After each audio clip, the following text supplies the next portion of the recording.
Coucou! Alors, on arrive bientôt à la fin de ce portrait. Donc, pour ceux qui ne savent pas encore très bien ce qu'on dessine, donc voilà, c'est ça qu'on essaie de faire. Ok? Donc là, c'est pas fini encore, mais on y est presque. Ok? Donc, il commence à prendre forme. Donc, en fait, alors le problème que j'ai rencontré, c'est que le crayon que j'avais, donc ne permettait pas de faire un dessin avec les cheveux suffisamment noirs et les ombres suffisamment noires, quoi.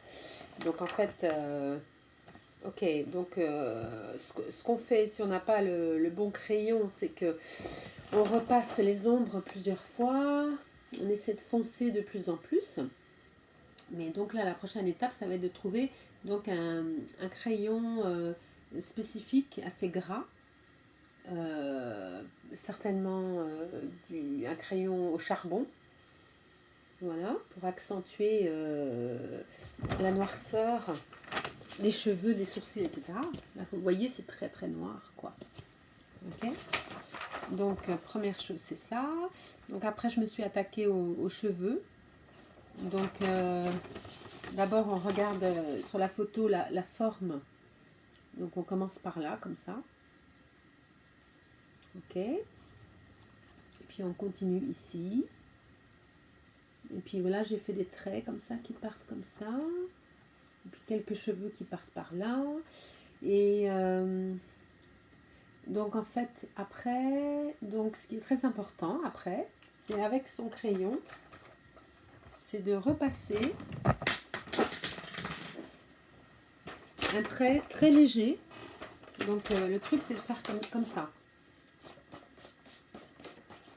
Donc un trait très léger sur tout le visage, sans appuyer trop fort. Et une fois qu'on a fait toutes ces ombres sur le visage, donc on va réussir à donner une forme au visage en utilisant donc la gomme. Donc il y a des parties du visage, si on observe bien la photo, on va chercher les photos, les parties où c'est plus clair. Donc là, on voit que c'est plus clair. Ok, là c'est plus foncé, là c'est plus clair. Donc là où c'est plus clair, on va faire un peu de gommage pour éclaircir. Là, on voit qu'ici c'est plus foncé.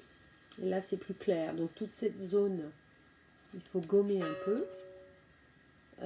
Ici aussi, on a toute une zone qui est plus claire. Ici aussi, on a toute une zone qui est plus claire. Donc en fait, donner la forme du visage, c'est réussir à recréer le contraste entre sombre et clair. Et il y a aussi plusieurs nuances de sombre. Hein. Là, c'est très sombre. Là, c'est un peu moins sombre. C'est progressif.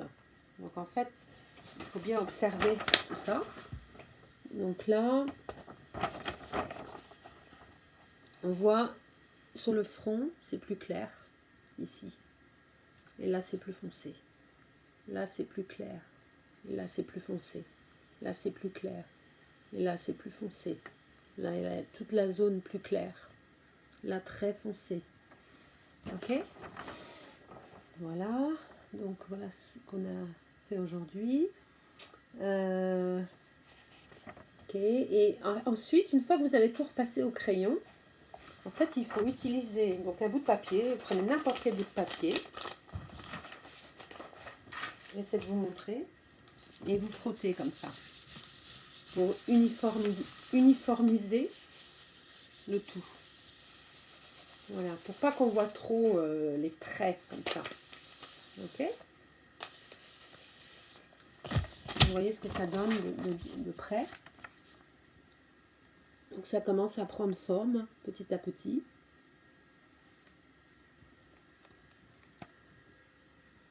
Voilà, donc la prochaine étape, c'est donc on continue à travailler de plus en plus sur les petits détails. Donc là, par exemple, moi maintenant, j'ai plus le regard très, très aiguisé. Donc en fait, je vais laisser poser Elvis. Hein, il va se reposer, il va bien dormir. God bless America, on en profite. Et on va revenir demain pour observer tous les petits détails qu'on n'a pas vus aujourd'hui. Voilà, et on continue petit à petit. Voilà, bonne soirée.